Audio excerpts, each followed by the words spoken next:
the outer gods. From the dawn of time, innumerable universes have been forged by the hands of the Absolute Ones. The Absolute Ones sought eternity by indulging in ceaseless creation, bringing countless forms of matter, souls, and laws into being. However, the Absolute Ones found themselves yearning to break the boredom of eternity. Thus, they devised a new form of entertainment. They watched as their creations battled one another.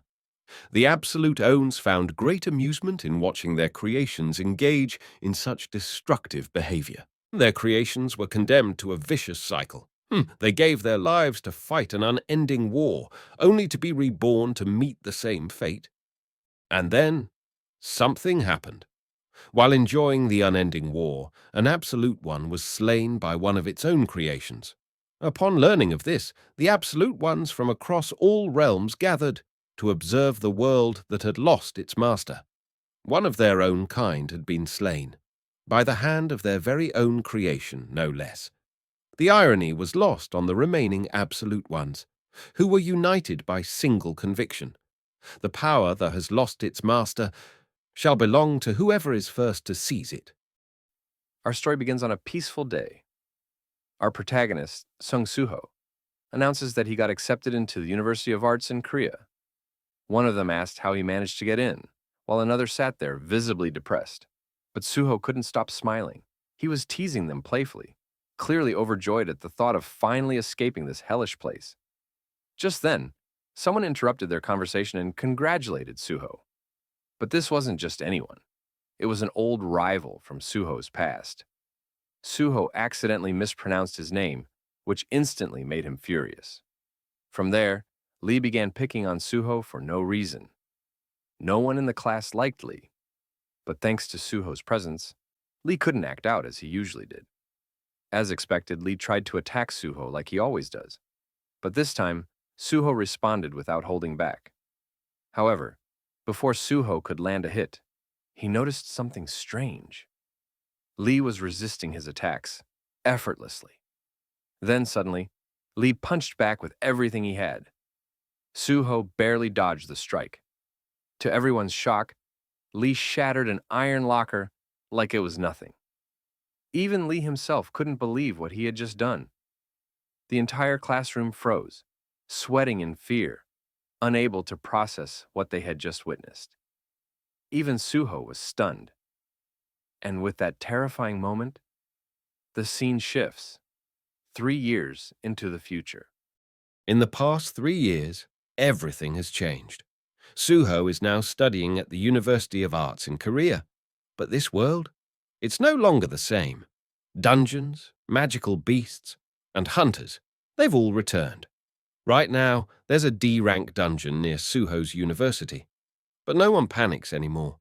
It's been 3 years since the first gates appeared. And now, these things have become a part of everyday life. People walk past dungeons like they're just another building on the street. But Suho, he still remembers how it all began. 3 years since the gates started manifesting everywhere. The world hasn't been the same since. Gates are passageways to dungeons, and if a gate isn't cleared in time, the monsters inside will spill into our world. But humans didn't stand still. They evolved. They awakened.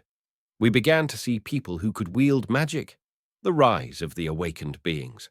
This sudden shift threw the world into chaos, but one man brought balance, Wu Jinchul, the awakened who founded the Hunter Association. Thanks to him, hunters were recognized as official protectors, and for a moment, the world found order again. Now, humanity is divided. Awakened hunters and non-awakened civilians. Some people, like ants, have to struggle for every step forward. They fight, they claw, just to make something of their lives. In this world, those of us without power are constantly reminded of our limits. No matter how hard a normal human tries, they'll always be weaker than even the weakest E-rank hunter. And if hunters ever stopped sealing the gates, this world would be destroyed. Non-awakened people can't survive without hunters. But hunters, they don't need us to survive. So yes, we're grateful. grateful to the hunters who protect this fragile peace. Because it's thanks to them that someone like me, someone non-awakened, can live in safety. But this safety comes with a price, the fear of always having to give up.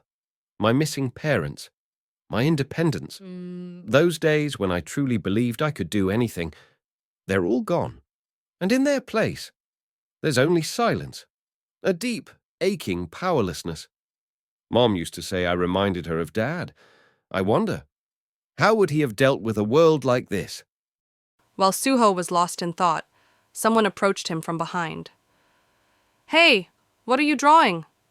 Suho looked down and was stunned, without even realizing he had drawn Beru, the ant-like shadow soldier he used to play with as a child.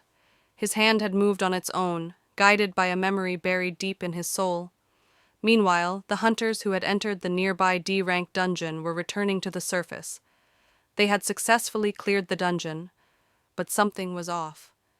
During the raid, they encountered a new type of magic beast, something none of them had seen before: mist burns.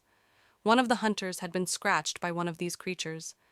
At first it seemed minor, but then something terrifying began to happen. That man started transforming, slowly, violently. His skin darkened, his aura shifted, and before anyone could react, he was no longer human. He lashed out. The other hunters were frozen in shock. They had no idea what was happening. The one who had become a mistburn had completely lost control, consumed by rage, instinct, and something unnatural. Panic erupted in the streets. Civilians screamed, fleeing in all directions as chaos unfolded. In seconds, the area around the university was no longer safe. It had become a field-type dungeon. Inside Suho's classroom, students heard the noise. They rushed to the windows, and what they saw was horrifying. People were attacking each other like monsters, like zombies. One student pointed, trembling. They're glowing blue flames? They soon realized someone down there was an E-rank hunter, and those flames weren't just for show. Then Suho saw it, a mistburn leaping across rooftops, straight toward their building. It crashed through the classroom window with a deafening roar. Panic exploded. Students ran in every direction screaming. Even Suho turned and fled in fear. But just as he reached the door, he looked back. A girl was frozen in place, terrified, trapped. Suho hesitated just for a second and ran. He escaped into the hallway, breathing heavily. But then it hit him. What did I just do? Guilt hit him like a punch. And then something deep inside gnawed at him. He remembered something about his father. What would Dad do in a moment like this? Inside the classroom, the mistburn lunged toward the terrified girl. She backed away, frozen in fear, as the beast raised its claw to strike. But suddenly, crash! A fire extinguisher slammed into the creature's head, knocking it back.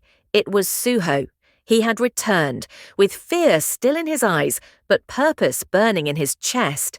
And then everything shifted. His vision blurred. His ears rang. Something shimmered in front of him, like a floating message. System notification. Your seal has now been lifted. The power that had slept inside him for years was now awaking.